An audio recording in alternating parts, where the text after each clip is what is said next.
그리스도인은요, 무엇보다도 다른 무엇도 다 좋아야 되겠지만 그 중에서도 믿음이 좋아야 되는 거예요. 믿음이. 그런데 우리의 믿음이 좋은지 또는 안 좋은지는 그러면 이것을 어떻게 알 수가 있는 걸까요? 나의 믿음을 누가 평가할 수가 있을까요?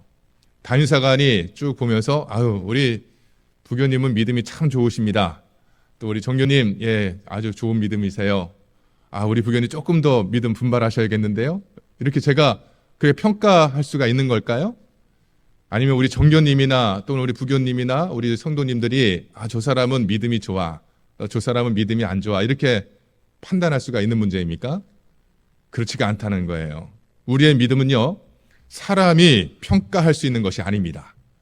믿음이라고 하는 것은 객관적인 시각으로 보거나 그것을 판단할 수 있는 것이 아니라고 하는 것이에요. 우리의 믿음은 오직 하나님만이 평가할 수가 있는 것입니다. 나와 하나님과의 관계 속에서 1대1로 하나님께서 평가하신다라고 하는 것이에요. 그러면 우리는 그것을 믿음을 뭉뚱그려서 갈 수도 없는 겁니다. 저 교회는 믿음이 좋은 교회니까 내 믿음도 좋은 쪽으로, 또는 어떤 분은 그런 분도 있어요. 우리 부인이 신앙생활 잘 하고 있으니까 교회 가자고 막 이렇게 아무리 이야기해도 잘 따라가지를 않습니다. 근데 나중에 한다는 말이 나는 당신 치맛자락 붙잡고 천국 가면 돼. 그런 말씀하시는 분도 있어요. 그런데 믿음이라는 것은 절대로 그런 게 아니라고 하는 거예요. 1대1입니다. 하나님과 나와의 관계라고 하는 거예요. 그렇기 때문에 우리는 믿음 앞에서 겸손해져야 됩니다. 우리는 또한 바른 믿음을 가져야 되는 것이에요. 절대로 나의 생각으로 내 믿음을 판단하거나 내 믿음이 얼마나 된다라고 하는 그런 착각을 해서는 안 된다라고 하는 것이에요. 나는 믿음이 좋다고 생각하면서 살고 있었는데 정작 우리가 하나님 앞에 갔을 때 너의 믿음은 내가 요구했던 믿음이 아니다라고 말씀하신다면 어떻게 하시겠습니까? 이거야말로 정말 큰일인 것이죠. 여러분, 우리는 믿음이 있어야 합니다. 믿음이 있되 하나님께서 원하시는 믿음을 소유해야 되는 것이에요. 그리고 그 믿음으로 하나님께 인정을 받아야 된다라고 하는 것입니다. 그것이 진짜 믿음인 것이에요. 여러분, 성경을 보게 되면요, 성경에 보면 믿음으로 하나님의 인정을 받은 사람들의 이야기가 참 많이 나옵니다. 특히 히브리서에 보면 믿음장이 있잖아요. 누구의 믿음 해서 계속 히브리서에 그렇게 기록이 되어져 있는데, 그런데 그 중에서도 가장 확실하게 믿음의 사람으로 인정받은 사람을 두 사람을 꼽으라면 여러분 누구를 꼽겠습니까? 그리고 아브라함과 저는 다윗입니다. 사도 바울은 믿음을 강조하는 말씀을 할 때 아브라함을 여러 차례 언급을 하고 있습니다. 오늘 말씀도 한번 보십시오. 오늘 말씀에 아브라함이라고 하는 이름이 몇 번 나오고 있는지 아십니까? 한번 쭉 잠깐 시간 드릴 테니까 세보세요. 아브라함이라고 하는 이름이 4번입니다. 4번. 4번 나와요. 자, 근데 아브라함이라고 하는 그 딱 이름은 4번 나오지만, 그러나 그 아브라함을 지칭하는 대명사, 또는 너라는 그런 표현을 통해서 그 단어가 또 7번이 더 나옵니다. 그러니까 이 짧은 구절 속에서 아브라함이라고 하는 이름이 11번 나오고 있다라고 하는 것이에요. 여러분, 우리는요, 이 아브라함의 믿음을 배워야 합니다. 아브라함의 믿음을 가지면 우리들도 아브라함처럼 하나님으로부터 의롭다는 인정을 받을 수가 있는 것입니다. 사도 바울은 로마서 4장에서 믿음으로 의롭게 되는 것에 대해서 강조를 하고 있어요. 이것을 조금 어려운 말로 신학적인 용어인데 이신칭의 또는 이신득의라고 그렇게 이야기를 합니다. 믿음으로 의로워질 수가 있다라는 것이에요. 무엇을 믿어서? 우리 구주 예수 그리스도를 믿음으로 우리는 의롭다 인정함을 받을 수가 있다라고 하는 것이에요. 아브라함은 믿음으로 의롭다는 인정을 받았습니다. 그리고 우리들도 믿음으로 의롭다 인정을 받을 수가 있다라고 하는 것이에요. 여러분, 우리는요, 나의 행위를 통해서 우리는 거룩하다 또는 의롭다는 인정을 받을 수가 있을까요? 없을까요? 없습니다. 절대로 없어요. 나의 행위로 나의 그런 어떤 모습을 통해서 내가 인정을 받을 수가, 의롭다는 인정을 받을 수가 없어요. 아무리 내가 거룩한 삶을 살기 위해서 노력을 해도, 아무리 내가 의를 위해서 몸부림치는 삶을 살아도, 아무리 내가 수도자같이 절제하는 삶을 산다 할지라도 우리는 거룩하다, 그것을 통해서 의롭다는 인정을 받을 수가 없다라는 거예요. 왜냐하면 우리는 연약한 인간이기 때문에, 인간은 누구나 죄인이기 때문에 나의 힘만으로는 거룩해질 수도 의로워질 수도 없는 것입니다. 그것은 불가능한 일인 거예요. 그러나 누구든지 주 예수 그리스도를 믿으면 그 믿음을 통하여서 우리는 의롭다는 인정을 받게 된다라고 하는 것입니다. 그 사람을 하나님께서 의롭다고 인정해 주시기 때문인 것이에요.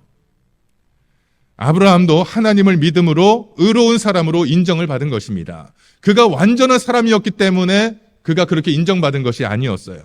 그의 행위가 완전하였기 때문에 의롭게 된 것이 아니라 그것은 전적인 하나님의 은혜로 그가 의롭다고 인정을 받았다라고 하는 것입니다. 우리가 그것을 알고 믿어야 하나님으로부터 믿음을 인정받을 수가 있는 것이고 우리가 의롭다 여김을 받을 수가 있는 것입니다. 자, 그러면 하나님께 의롭다고 인정받은 아브라함의 믿음, 정말로 우리가 본받아야 될 그의 믿음은 어떤 믿음일까요? 첫째, 아브라함의 믿음은 하나님의 말씀대로 이루어질 줄 믿는 믿음이었다라고 하는 것입니다. 하나님의 말씀대로 이루어질 것을 그는 믿었다라고 하는 것이에요. 오늘 18절 말씀을 우리 다시 한번 읽어보겠습니다. 18절 시작. 아브라함이 바랄 수 없는 중에 바라고 믿었으니 이는 내 후손이 이 같으리라 하신 말씀대로 많은 민족의 조상이 되게 하려 하심이라. 아멘. 저는 이 말씀에서요, 말씀대로라는 단어가 눈에 들어왔습니다. 말씀대로. 여러분, 하나님을 믿는다는 것은 무엇입니까? 하나님을 믿는다는 것. 그것은 하나님의 말씀, 하나님의 약속을 믿는 것이에요. 하나님께서 우리에게 약속하신 말씀을 믿음으로 하나님을 신뢰하는 우리의 믿음을 드러내는 것입니다. 그게 믿음인 거예요. 하나님께서 어느 날 아브라함에게 찾아오셨습니다. 그리고 내가 너를 많은 민족의 조상으로 세웠다. 네 후손이 이같이 많으리라 라고 말씀을 하셨습니다. 자, 그런데 현실적으로 보면 아브라함이 하나님의 약속을 믿기는 어려운 상황이었어요. 왜냐하면 아브라함은 사라와 결혼한 지 오랜 세월이 흘렀지만 그에게는 아들도 없었고 딸도 없었습니다. 그런데 하나님께서 그에게 많은 민족의 조상으로 세우겠다라고 말씀을 하시는 거예요. 그러니까 이것은 상식적으로 불가능한 일처럼 여겨졌다라는 것이죠. 그런데 아브라함은 하나님의 말씀을 믿었다라고 하는 것이에요. 그래서 사도 바울은 오늘 18절 말씀에서 아브라함이 바랄 수 없는 중에 바라고 믿었다라고 말씀을 하고 있는 것입니다.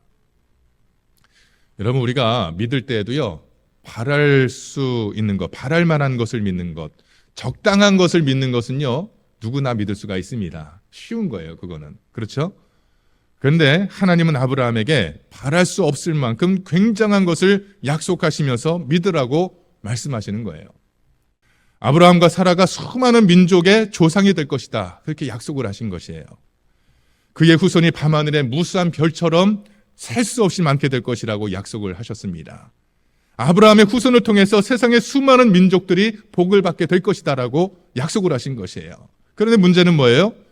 그들이 그 수십 년 동안 결혼 생활을 했지만 자녀를 가져본 적이 없다는 것이죠. 그러니까 상식적으로 보면 그 약속은 말도 안 되는 황당한 이야기인 것입니다. 그런데 그렇게 말도 안 되는 하나님의 약속을 아브라함은 믿었다는 거예요. 아브라함은 이 하나님의 엄청난 약속을 믿었고 그것을 바랐고 그것을 기다렸다라고 하는 것입니다. 그리고 그 약속이 자기 자신에게 현실로 이루어지는 것을 그의 삶을 통해서 지켜보았다라고 하는 것이에요. 여러분, 하나님은 오늘 우리들에게도 말씀을 통해서 약속을 하고 계십니다. 여러분이 장차 하나님 나라를 유산으로 받게 될 것이라고 약속을 하셨어요. 여러분이 성령이 충만하게 되어서 거룩한 그리스도인이 될 것이라고 약속을 하셨습니다. 여러분을 통해서 수많은 사람들이 예수 그리스도를 믿게 될 것이고 천국 백성이 될 것이라고 약속을 하셨습니다. 크고 좋은 복을 여러분에게 부어주셔서 여러분을 축복의 통로로 쓰시겠다라고 약속을 하고 계십니다. 언제 이런 약속을 하셨냐고요? 여러분이 예수 그리스도를 나의 구주로 믿는 그 순간부터 이 약속은 이미 여러분에게, 우리에게 주어졌다라고 하는 것을 믿으시기를 바랍니다. 이 약속의 말씀 앞에서 여러분은 어떻게 반응을 하시겠습니까? 말도 안 돼요라고 그렇게 무시하면서 지나가겠습니까? 아니면 하나님 감사합니다라고 아멘으로 화답하시겠습니까? 하나님의 약속의 말씀을 들을 때 그것이 나를 향한 말씀으로 받으시고 아멘으로 화답할 수 있는 저와 여러분 되시기를 주님의 이름으로 축복합니다. 그러면 그 다음부터는 하나님께서 이끌어 가시는 거예요. 그 다음부터는 내 시간이 아니라 하나님의 시간이 시작된다라고 하는 것입니다. 우리 히브리서 4장 2절 말씀을 한번 읽어보겠습니다. 제가 읽어드릴게요. 그들과 같이 우리도 복음 전함을 받은 자이나 들은 바 그 말씀이 그들에게 유익하지 못한 것은 듣는 자가 믿음과 결부시키지 아니함이라. 아멘. 여러분, 이 말씀을 우리가 깊이 생각해야 될 말씀이에요. 히브리서 4장 2절 말씀 여러분 꼭 기억하십시오. 오늘 여러분 많은 사람들이 지금도 설교를 듣고 있습니다. 전국에서 같은 시간에 수만 개의 교회에서 지금 예배를 드리고 있지 않습니까? 교회에서 또는 가정에서 유튜브나 기독교 방송을 통해서 매일매일 얼마나 많은 말씀들이 쏟아져 나오는지 모릅니다. 그런데 그 말씀, 그 약속들이 나에게 그대로 이루어질 것이라고 믿는 사람들이 얼마나 될까요? 얼마나 됩니까? 안타깝게도 그렇게 많지는 않은 것 같아요. 하나님은 우리에게 위대한 일을 행하시려고 말씀으로 다가오고 계시는데 우리는 믿음으로 말씀과 연합하고 있지 않을 때가 더 많다라고 하는 것입니다. 나의 생각에 비추어서 그것은 불가능한 것이라고 생각하고 아무런 기대를 하지를 않습니다. 그러니까 아무리 오랜 세월 동안 신앙생활을 했어도 믿음의 역사가 뜨겁게 나타나지를 않는다는 거예요. 하나님을 믿는다고 말은 하고 있지만 하나님만이 하실 수 있는 크고 위대한 일들을 꿈꾸지를 않는다는 것이에요. 하나님의 말씀을 붙잡지 아니하고 지금 내가 처해져 있는 그 환경만을 자꾸만 바라보고 있다라고 하는 것입니다. 하나님의 말씀을 붙잡지 아니하고 자기의 경험만을 자꾸만 생각하고 내세운다는 것이에요.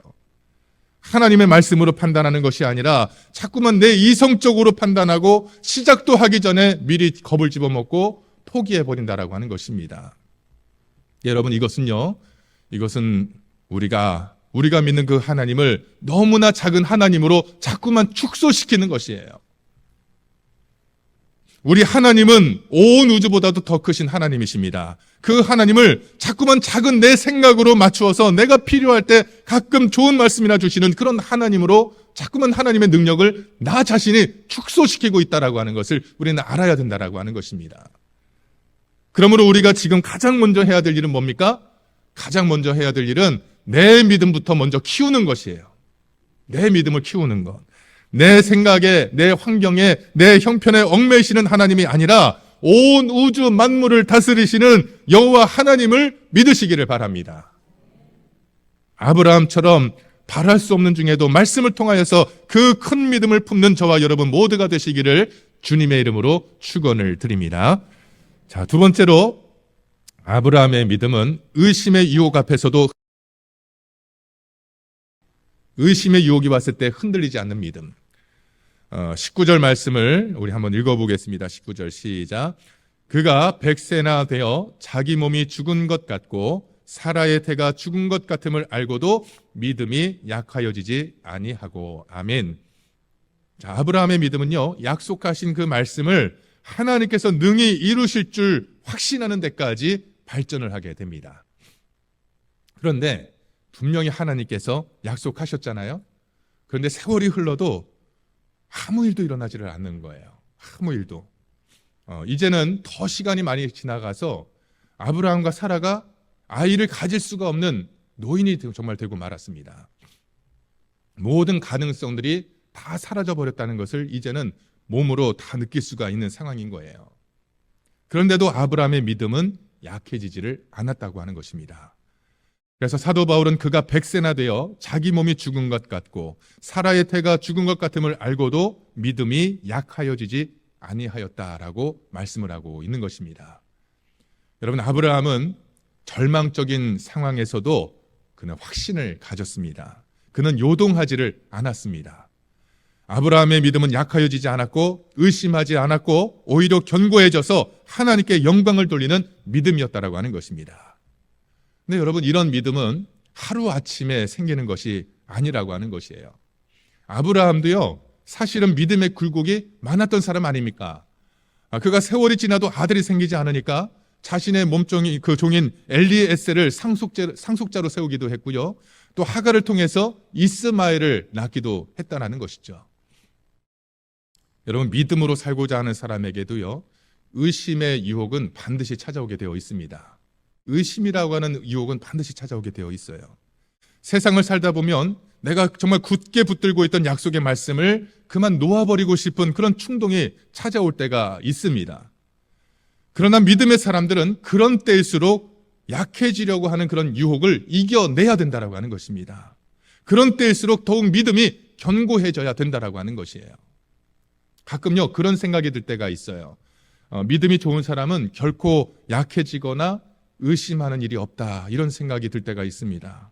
근데 여러분, 이것은요, 전형적인 마귀의 수법이에요. 마귀가 우리를 속이려고 할 때 하는 수법입니다.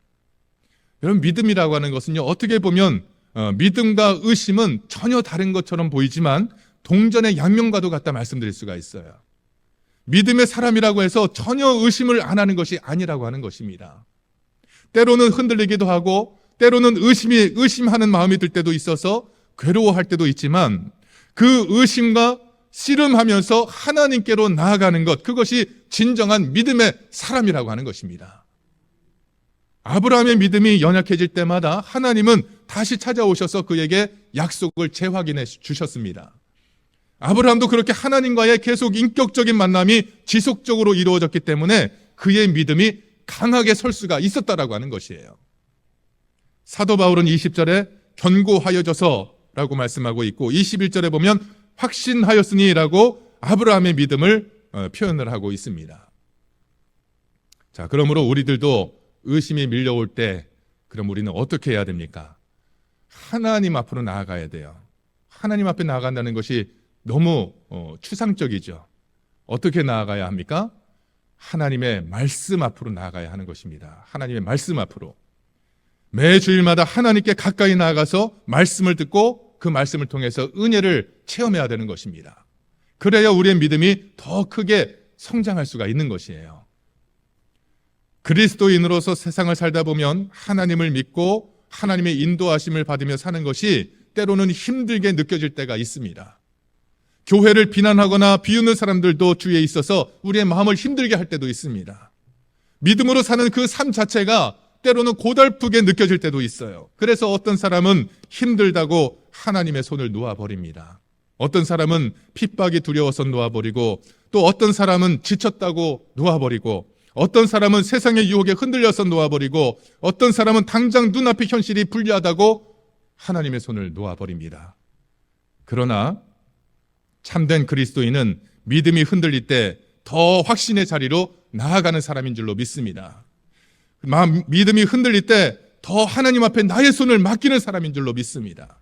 내가 자꾸만 하나님의 손을 잡으려고 하니까 나는 힘이 없잖아요. 그럼 내가 손을 놓치면 나는 쓰러지고 마는 것이에요. 그런데 내 모든 것이 내가 힘이 없음을 내가 고백하고 하나님 앞에 모든 것을 맡길 때 하나님이 나의 손을 붙잡아 주시면 어떤 시련이 와도 어떤 고난이 와도 우리는 흔들리지 아니하고 넘어지지 않게 된다라고 하는 것입니다. 하나님의 말씀을 가까이 하시기를 바랍니다. 그래서 그 말씀을 통해 확신을 주시는 그 하나님께 우리 자신을 온전히 맡기시는 저와 여러분 되시기를 주님의 이름으로 축원을 드립니다. 마지막 세 번째로 아브라함의 믿음은 죽은 자를 살리시는 하나님을 믿는 믿음이었다라고 하는 것이에요. 아브라함은 믿음 위에 굳게 서서 결국 100세가 되었을 때 아들 이삭을 얻었습니다. 그러나 아직도 아브라함의 믿음이 주님으로부터 완전히 인정을 받은 것은 아니었어요. 이삭이 이제 어느 정도 성장했을 때 하나님이 찾아오셔서 아브라함에게 아주 무시무시한 말씀을 하십니다. 뭐라고 말씀합니까? 네 아들을 번제로 바치라. 그렇게 말씀을 하시는 거예요. 이 하나님께서 이런 말씀을 하시니까 얼마나 이게 무시무시한 말씀이에요. 이 번제라고 바치라는 게 무슨 뜻입니까? 그 당시에 번제라는 것은 소나 양을 이렇게 잡아서 그 각을 떠가지고 제단에 올려놓고 피는 제단에 뿌리고 거기다 불을 붙여서 그 향기를 하나님께 올려드리는 것이 그것이 번제인 거예요. 태워서 보내는 것. 그러니까 그러면 제물은 어떻게 되어야 되는 거예요? 죽어야 되는 거죠. 근데 이삭을 번제로 바치라는 건 뭡니까? 이삭을 죽이라는 거지 않습니까? 그렇게 어렵게 얻은 외아들을 짐승처럼 잡아서 하나님께 바치라는 것이에요. 이것은 아브라함이 도저히 순종할 수가 없는 명령입니다. 차라리 내가 죽으면 죽었지 생때 같은 이 자식을 어떻게 죽이라는 겁니까? 여러분이라면 하실 수 있겠어요? 주실 때는 언제고 다시 데려가겠다고 하는 것은 무슨 경우냐면서 따지지 않겠습니까?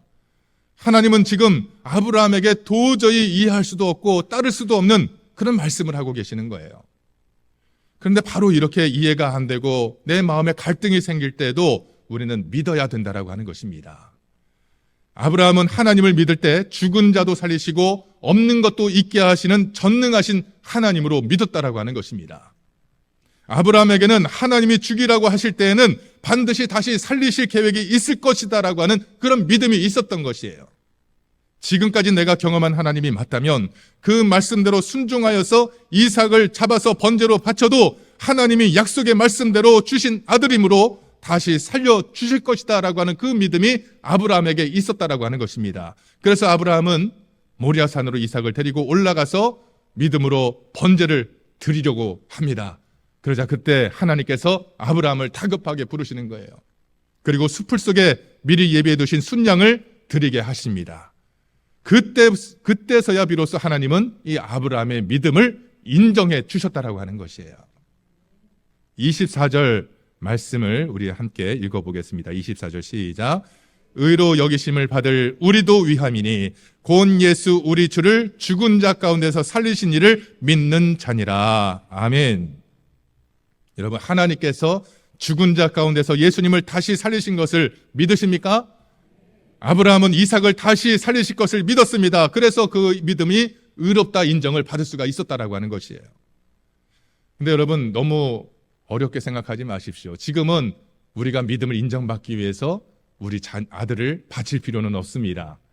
우리는 예수님께서 나를 위해 죽으셨고 또 예수님께서 부활하셨다는 그 사실을 믿으면 우리는 의롭다 인정을 받을 수가 있다라고 하는 사실을 믿으시기를 바랍니다. 예수님은 우리의 죄의 문제를 해결해 주시기 위해서 죽음을 당하시고 또한 우리를 의롭게 하시기 위해서 부활하셨습니다. 그런데 우리가 예수님의 십자가 죽음이 나와 무슨 상관이 있느냐? 예수님이 무덤에서 부활하셨다는 말씀을 어떻게 믿을 수가 있느냐? 나는 그런 황당한 것은 믿지 못하겠다라고 말한다면 하나님께서 예수 그리스도를 통해서 우리에게 주시고자 하는 그 모든 은혜의 약속과 선물들도 취소될 수밖에 없다라고 하는 것이에요. 스데반은 그 부활신앙이 있었기 때문에 천사의 얼굴로 순교의 자리까지 갈 수가 있었던 것입니다. 예수님의 제자들도 그 사도들도 또 전 세계로 흩어져서 복음을 증거했던 수많은 그 선교사들도 부활신앙이 있었기 때문에 그래서 기꺼이 자기의 목숨조차도 바쳐가면서 하나님의 나라를 선포했다라고 하는 것이에요. 지금 우리에게 필요한 것도 바로 이 부활신앙이라고 하는 것입니다. 우리에게 이 부활신앙이 없으면 결국에는 세상을 따라가고 어둠의 권세에 속아서 그 죄의 속박에서 벗어나지 못하는 삶을 살 수밖에 없다라고 하는 것이에요. 그렇게 되면 하나님을 기쁘시게 하는 자의 삶이 아니라 하나님을 근심되게 하는 자의 삶이 된다라고 하는 것을 우리는 알아야 하는 것입니다. 여러분, 하나님은요, 오늘 우리들도 아브라함과 같은 믿음의 사람이 되기를 원하고 계십니다. 그러므로 하나님의 말씀에 귀를 기울이시기를 바랍니다. 하나님과 1대1로 만나시기를 바랍니다. 그리고 주님의 말씀대로 모든 것이 반드시 성취된다라고 하는 사실을 조금도 의심하지 말고 믿으시기를 바랍니다. 말씀의 성취가 불가능해 보이는 현실 속에서도 믿음이 약해지지 아니하고 그 의심을 극복하여서 죽은 자도 살리시는 그 하나님을 믿음으로 말미암아 믿음으로 승리할 수 있는, 믿음으로 의롭다 인정함을 받는 저와 여러분 모두가 되시기를 주님의 이름으로 축원을 드립니다.